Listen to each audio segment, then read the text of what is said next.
offered to let him crash in our spare bedroom for a month or so while he gets things figured out. Pete moved in on March 28th, and we had him sign something that said that he'd split on June 30th, whether he had his situation sorted or not. This was partially to put a hard limit on the amount of time he'd be living with us, but primarily because my brother is going to spend about 6 weeks in town for work starting in mid-July, and will be staying with us. Pete didn't seem to be in much of a rush to find a new job, let alone find his own place, but he's in a bit of a funk due to the whole situation, so we've been giving him the benefit of the doubt.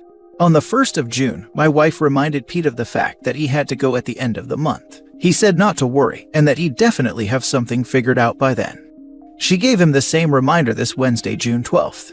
I'll spare you the details, but this time, Pete countered by confessing that he'd always been in love with her, and that she should leave me, and I could find a new place while they stay in the apartment. Which is sort of funny, because while I consider this to be her apartment as much as mine, I purchased it before we met and her name isn't on anything. Anyway, she obviously shut this down immediately, and Pete did not respond well, at all. No violence, but a ton of shouting, insulting, and attempting to guilt trip. It was intense enough that my wife just cut out to her mother's place, where she called me to fill me in on the situation. I went home from work and told Pete that we'd stick to the agreement despite his behavior, but the sooner he was out, the better. I spoke to my wife later that evening, and we decided that till Pete leaves, she'll stay in an investment property of mine that is luckily vacant right now. But I'd start working remotely and stay at the apartment more or less 24/7. Both to make sure Pete doesn't do anything stupid, and because my presence in the living room would hopefully be more than a little awkward for him. So this morning around 6, I left to run to the office to grab some stuff I'll need while working from home. I got back to the apartment about half an hour ago, and as I stepped out of the elevator, I saw a guy with a toolbox leaving my apartment, and immediately noticed that a new deadbolt had been installed in the door. I tried to explain the situation to the locksmith, but he basically told me that the lock's already in, and he gave the only key to the guy in the apartment, so it's between the two of us now. Lovely. I asked him for a card, and he said he didn't have any, so I asked where he works. He told me that it isn't any of my business, and reiterated that this is between me and Pete. I followed him downstairs, and luckily he was in a van that had a sticker with the company's name and info on the side. I called the number, asked to speak to the boss, and told him what had happened. He more or less did his best to not answer any of my questions, saying, "I'm sorry, but I don't have to inform you of our policies." Fun. So this is where I am at now. I called the police just to get a report filed, but I am 100% sure that when the officers show up, they're going to tell me that it's a civil issue. I'm not expecting them anytime soon, as this is a pretty small potatoes deal in the city where the whole thing is taking place. I was actually all set to offer Pete a cash for keys deal if he wasn't getting his act in gear by June 23rd, but I have a feeling that I am going to have to evict now. I own a few investment properties and have gone through the eviction process before, so I know that will not be a fun process given how tenant-friendly my state is, but it is what it is. We've got that vacant rental property to stay in while everything gets sorted out, so that's covered as well. My only questions now are about who I can go after for what. On that note, here are my questions. I am going to lose money on the rental that my wife and I will be staying in while the eviction gets handled. In fact, I've already done so, as I had just started advertising it, and will now have to pull the listing on a few sites, or drop a "sorry but" on anyone who responds to print ads I placed. Is this something I can sue for? In my mind, I'd name both Pete and the locksmith company in a suit, and let the judge decide who owes me what. But since I am making the decision for us to occupy the space, do I technically have damages? When I got a deadbolt installed at my old rental, I had to show the locksmith a copy of my lease before they'd even touch the door. Was that just a company policy they were following, or is that mandated by law? If the latter, is there anything I can go after them for? I don't care if it's trying to get criminal charges pressed or just going the civil route. I am not hurting for money, so frankly if I were to sue, it would be more about taking the pound of flesh that I feel I am entitled to after they locked me out of my own home. But I'd be just as happy seeing the pound of flesh extracted in a manner that does not end with me in possession of it. Anything else that I should be thinking about in this situation? I am planning on asking the police to do a civil standby or whatever it's called, so I can get a few important things out of the apartment. I am a little flustered and angry right now to say the least, so I just want to make sure that there isn't anything I should be considering beyond that. Thanks in advance, and the cops are actually pulling up now, so I might have an update shortly. He was there more than 30 days. You are going to need to evict him if he is an ass and chooses not to leave. Him trying to lock you out was idiotic on his part. Document it and it will help you. Most states do not have laws requiring locksmiths to obtain specific proof. Most reputable companies will always ask for it. so you can take them to court. However, your tenant may have provided them some proof or residency like his driver's license or some type of bill. You can most likely only sue them for losses caused by their action, which you would have to document.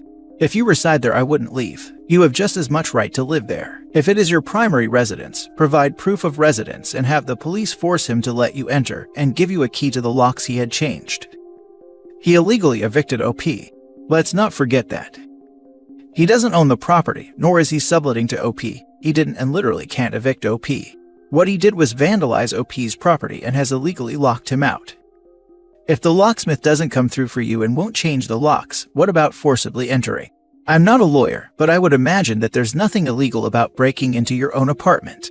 Of course, you'd still have to deal with evicting him, but at least you'd have access to your property. The superintendent already told me I just have to say the word, and he'll grab some gear to help me force entry, but I'm gonna hold off on that till I hear from my attorney. That's a pretty cool super. Let's just say that this guy gets a sick tip from us around Christmas. He's a great super in terms of managing the building, but he's an even better guy who happens to be freaking hysterical. Edit/updates. Just heard from the owner of the locksmith, who sounded about as angry as I am. He's sending a guy over with a new deadbolt and a few extra keys. Apparently, he's already arranged for his dude to show up with some cops in case Pete is not a fan of the lock being changed. Bonus, in explaining that part to me, I got to hear somebody say, I know a guy who knows a guy in real life, and now I want to hang out with this dude. Mother-in-law took the wife out to get her mind off of this stuff, but she is now being returned to me, so I'm gonna stop staring at the internet. The locksmith will be here around 8 p.m., and Pete's brother is going to swing through around the same time to see if he can talk some sense into him. Thanks for all of the advice and well wishes. I'll try to update again tonight if anything interesting happens, but at this point, it will more likely be tomorrow Sunday. Second update. So I got a call while I was getting ready to head back to the apartment to meet the locksmith. It was Pete's brother. Apologies for the lack of details here, but I don't know too much about exactly what went down. And a chunk of what I do know is sort of personal stuff that the brother, who just did me an enormous favor, probably wouldn't want me sharing. Anyway, the gist of the phone call was that he went by and performed a third-party constructive eviction with the back of his hand. So Pete's gone, as is most of his stuff. His brother is going to swing by next week to grab any odds and ends that they may have missed. I am planning on making him dinner and hitting him off with a bottle of good whiskey when he does so. As far as Pete goes, I'm thinking that I'll follow through with at least the early part of the eviction process, just in case he tries anything cute. Gonna speak to my attorney about this first, but he's still in the wind. Turns out he's staying at a cabin his girlfriend's family owns, and it's pretty much as close to being in the middle of nowhere as human-built structures get. His admin or paralegal, I don't know what she is specifically, but she said that yesterday was the one day he wasn't going into town for cell service. This gives us the opportunity to convince him that the situation is currently way worse than it ever was. And as much as I love this guy, he's really fun to mess with, so that's cool. After speaking with him, I called the owner of the locksmith to let him know that the apartment was vacant, so his guy wouldn't need to show up with police. Turns out he was planning on coming by to handle this himself anyway, so that was easy enough. I met him over there. He had a handful of deadbolts for me to choose from, and he switched out the lock in about 5 minutes. We got to talking about baseball because that's what you do in New York, and this led to him accepting my offer to buy him a beer so we could watch the White Sox smack our Yankees around. I got some backstory at the bar, and while this is secondhand information, the dude seems pretty reliable, so I've got no reason not to believe him. The guy who came over yesterday morning was indeed an employee of his, but he wasn't on the clock and actually borrowed the deadbolt without mentioning anything. Turns out he is an old friend of Pete's and had been fed a story about an insane landlord who had decided to move into the apartment Pete was renting. Brilliant. Anyway, my new locksmith buddy told me that this guy was officially unemployed as of that afternoon. I would feel bad for the dude, but I'm too busy not caring about what his motivation was due to the complete and total lack of any attempt to verify the story he'd been fed. This also explains the non-answers I got when I called the shop. The person I spoke to was a manager who had absolutely no idea what I was talking about. He was basically trying to buy some time to speak with the owner and the guy who installed the deadbolt, instead of just pulling an excuse out of his butt for me. I wish he'd told me that in the first place, but I do appreciate the fact that he didn't just try to go into cover your butt mode for the company or his now former co-worker. All in all, I have a new preferred locksmith for when I need something done at any of my properties. So really, the only legal stuff left is the restraining order, and Pete very kindly sent my wife a few emails last night upon figuring out that she'd blocked his number. Not gonna go into details, but I'll just say that the contents should make the restraining order easy to get. So thanks for all of the help and well wishes, but it seems like this is more or less a wrap, and a pretty amusing one too. My wife's gone from upset about the whole thing to uncharacteristically indignant, which she's admitted is kind of cathartic for her, so I don't even have a reason to feel guilty about laughing about what a moron Pete is. Again, thanks all. Why am I not surprised the first locksmith was a friend of Pete? I knew he had to be, if he magically showed up the moment OP stepped out. Locksmiths generally aren't that speedy.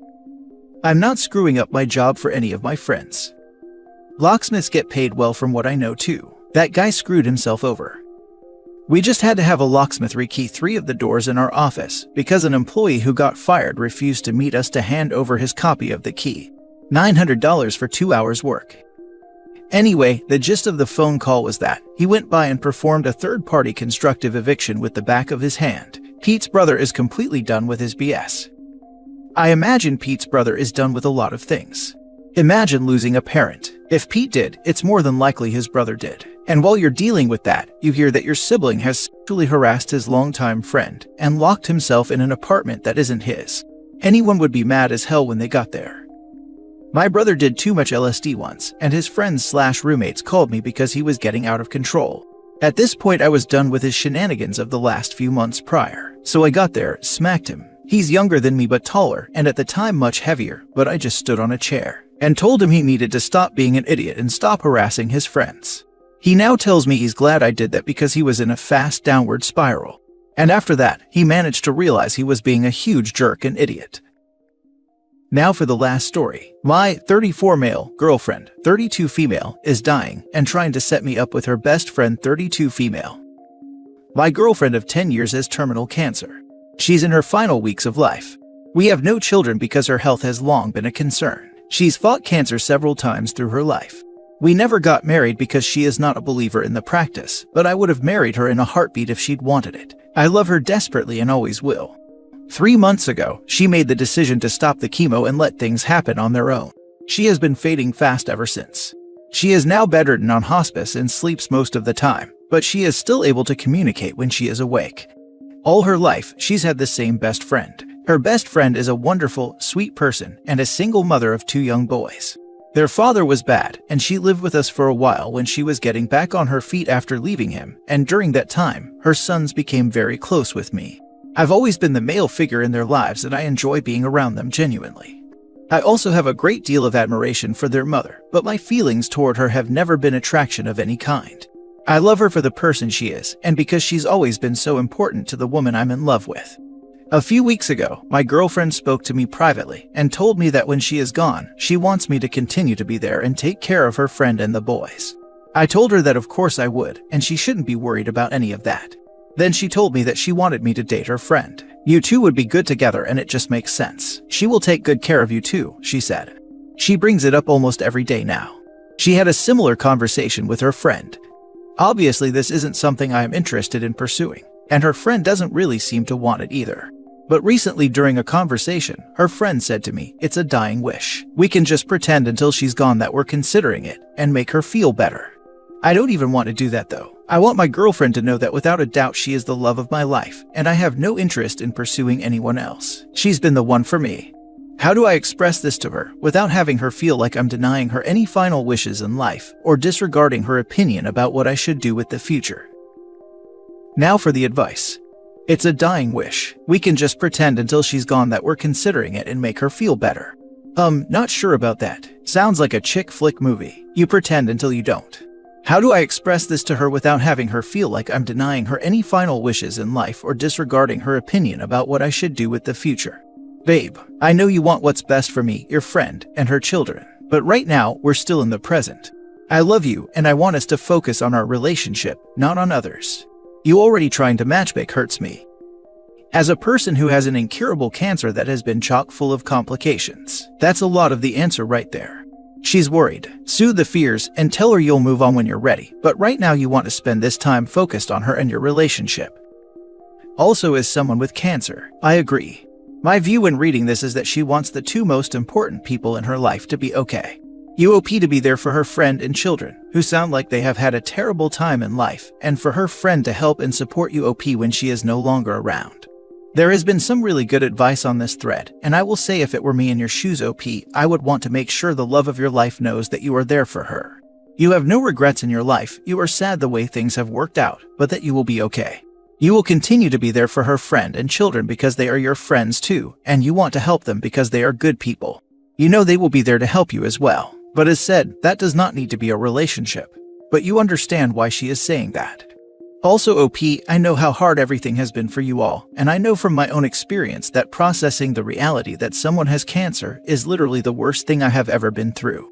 Personally, I found telling others I have cancer was worse. I relived a wave of anxiety, fear, and anger every single time I broke the news to someone. After every doctor appointment, waking up every morning and having those first few seconds of calm, before remembering and reliving everything again. This repeated barrage resulted in me to have a massive drive to ensure everyone in my life will be set. They will be fixed. They will be fine. Even reading your thread, I want you to be okay.